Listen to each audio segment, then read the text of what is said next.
सोम्या पटेल जी सिर्फ खेसारी जी के साथ ही देखने को मिलेगी या अदर स्टार के साथ, जैसे पवन जी के साथ भी कभी देखने को मिलेगी? कौन है पवन जी? भोजपुरी के पावर स्टार। हम नहीं जानते। आप ऐसे शब्दों का चयन करें जिस शब्दों से ना जनता को ठेस पहुंचे और ना ही किसी पर्टिकुलर इंसान को ठेस पहुंचे। आपके शब्द में वो बातें होनी चाहिए जिससे आ सके उस शब्द को, और आप भी बोलते समय हिचकिचाहट ना हो और दुनिया को आपके शब्दों से मजा आना चाहिए। ये नहीं कि आप कुछ भी बंद रूम में आप किसी के लिए बोल दें, किसी के लिए प्रतिक्रिया दे दें, ये बेहतर नहीं है। मेरे कहने का मतलब आप मुझे गाली ही दीजिए, मुझे फर्क नहीं पड़ता, इसलिए क्योंकि मैं वो सब सुनता ही नहीं, वो मेरे विचारधारा में आता नहीं। मेरे पास वर्ग इतने हैं कि मैं कुछ चीजें सुन पाता हूँ, कुछ चीजें नहीं सुन पाता हूँ, और जो सुनता हूँ उस पर हंसता हूँ, क्योंकि हंसना सबसे बड़ी ताकत होती है। आप अगर आपको कोई गाली देता है तो आप हंसिए ना, मजा लीजिए उसी में। कम से कम उस बेचारे की 2 रोटी मिल रही है तो वो बुरा नहीं हो सकता, मैं उसको कभी बुरा नहीं बोलूंगा। और किसी के गाने चुरा के गा देने से अगर स्टार बनना होता तो मैं चाहता हूँ कि 2-4 गाने और भी गाया हूँ, कहिए तो मैं दे देता हूँ, आप लोग गा लीजिए।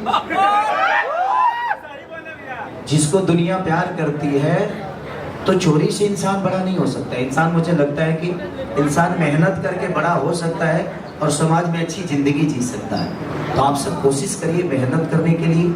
हमारे जितने यूट्यूबर भाई हैं, चाहे वो मेरे बारे में गलत बोलते हैं या और अच्छा बोलते हैं, ये मायने नहीं रखता।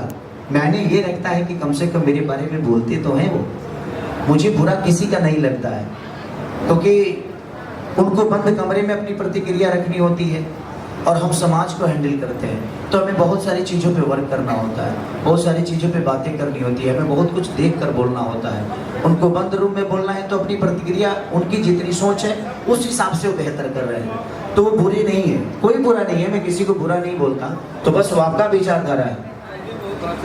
कल भी बहुत हंसा था जब गाना रिलीज हुआ था, कल मोबाइल में आउट हुआ था, आज चैनल पे आउट हुआ। अच्छी बात है। मैं सबसे कहूंगा कि आप मेहनत करिए, हर आदमी को जनता ही प्यार देती है।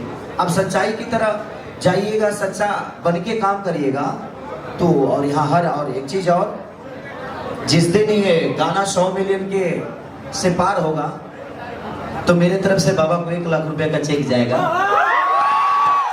क्योंकि मैंने जितने भी राइटर हमारे बिहार के हैं, यूपी के हैं, चाहे जहां के भी हैं, जिनका गाना 100 मिलियन होगा वो मेरे तरफ से उनको 1 लाख रुपए का चेक जाएगा, क्योंकि राइटरों की भी औकात शायद खेसारी से बड़ी होनी चाहिए, क्योंकि उनके लिखे हुए गाने को हम गा कर इतना बड़ा 10,000 नहीं, 15,000 20,000 नहीं, जितना बड़ा पैसा हिंदी इंडस्ट्री के राइटरों को मिलता है। तो आप बेहतर सोच के लाइए, बेहतर गवाइए, कंपोजिशन करिए, हर उस 1 लाख का हिस्सा आप सब बनेंगे, जितने भी हमारे बिहार यूपी के राइटर हैं। मैं सबसे बोलना चाहता हूँ, एक तरफ मेरे तरफ से 1 लाख रुपए का चेक आप सबको जाएगा, ताकि आपका उत्साह बढ़े और आप भी अपने आप को कमजोर ना समझें। Thank you so much. आप लोगों को गाना कैसा लगा, एक बार आपका प्रतिक्रिया जानना चाहता हूँ। शूटिंग कैसा हुआ है? और आप शोम्या बिल्कुल मत घबराइए, ये दुनिया बोलेगी, हंसना सीख लो। हंसना सीख लोगी ना, तुमसे ज्यादा खुश धरती पे कोई नहीं हो सकता। तो हंसो, जब बोलते हैं ना तो कभी भी आओ तो उदास मत हो, हंसो। जब फर्क पड़ना शुरू हो जाएगा ना तो तुम खत्म हो जाओगे, तुम्हें फर्क नहीं पड़ना चाहिए बेटा, ओके। और दुनिया तुम्हारे और मेरे रिश्ते को क्या बोलती है, इसको हटा दो। तुम मेरी बहन की तरह हो, ठीक, और रहोगे, ओके। बेटी है और आप लोग कुछ लोग गंदा गंदा बातें इसके बारे में बोल रहे हैं, 1-2 लोगों को मैं सुना, वो ठीक नहीं है।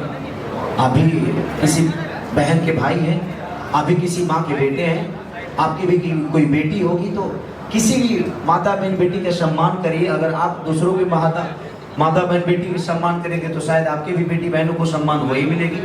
तो मेरी कोशिश है। और ये हल्दी गाने को लेके आज मुझे लगता है कि कब तक आया हुआ है पापा, अक्टूबर जब मैं छठ गा रहा था तभी ये गाना मुंबई में ही गाया गया था। लेकिन ठीक है, 13 मिनट में 1 लाख बार हो गया। वाह वाह, क्या बात है।